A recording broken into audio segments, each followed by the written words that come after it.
Welcome to 5 Good Minutes.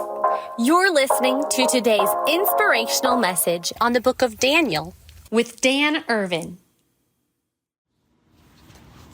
Welcome in this week as we take a look at the 4th chapter of the book of Daniel. And if you've been following along at all as we've been walking through the first few chapters of Daniel, you'll see a familiar pattern here in this chapter as well. We see King Nebuchadnezzar with a dream seeking out Daniel to interpret that dream for him. And then actually in the closing part of chapter 4, we see King Nebuchadnezzar's dream realized. And what we see here is Nebuchadnezzar, this powerful man, probably the most powerful man on earth at the time, brought to a place of reverence, brought to a place of understanding the power of God Almighty. And I want to look at a few verses in chapter 4 today. Actually, each day as we walk through this week, we'll look at a few key verses. And today I want to look at verses 30, 31. It says this, and this is, as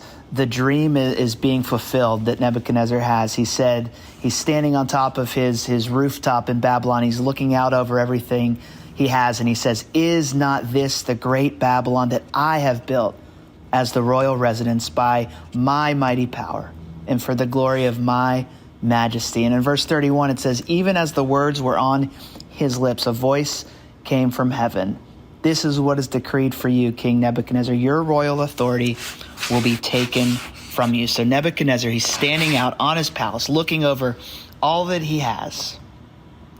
And he says, "Look at what I have built by my own strength, by my own power. This is for my glory." That is how he views himself. That is how he views the world. And in a little sense, this is the world that we're all born into. We're born into a world that tells every single one of us that if we can achieve great things, then do it. If we can accumulate great things, then do it. If we can gain control, go for it. In other words, there's this draw, this worldly seduction of building up ourselves, self-glorification.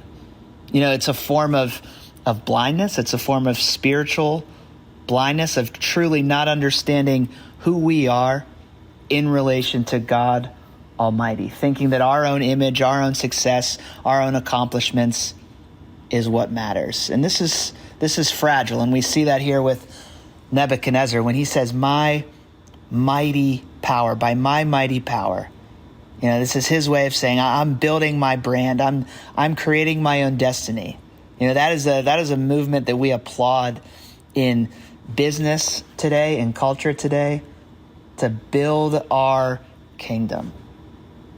But when our identity is built on only what we can do, it's often short-lived. We're one failure, one illness, one critical mistake, one relationship away from a collapse. Let me put it another way. When your self-worth, my self-worth, is only rooted in my own glorification, in what others think of me, there is not security in that. We can never be secure in that because it's based on the opinions of other people. And that's what we see here. It's Nebuchadnezzar's pride. It's overtaking his life. He believes he is the very center of the universe. Pride is a tricky thing. It's an insatiable thing. It's always needing more attention, more validation, more status. We can never have enough.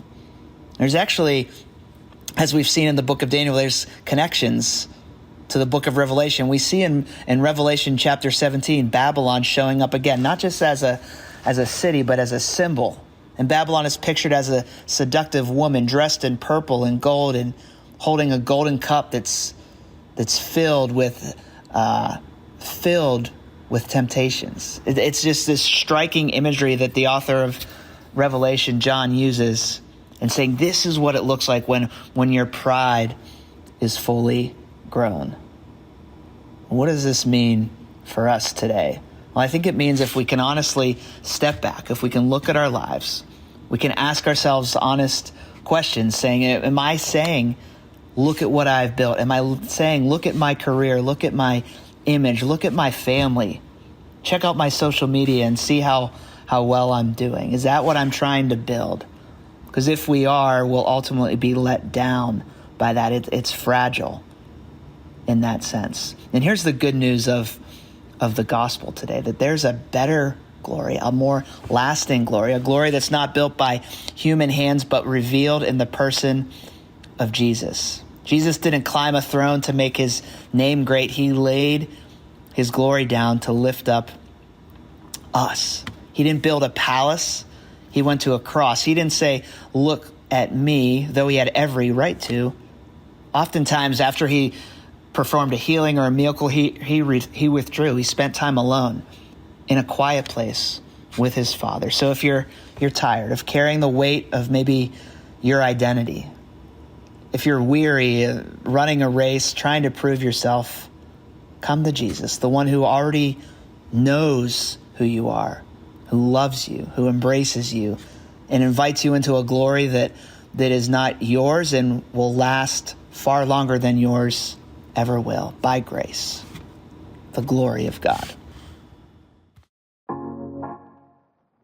Thanks for joining us here today. There's a lot of great content to explore on Orchard Hill Plus and on the Orchard Hill main feed from the weekend. Have a great day.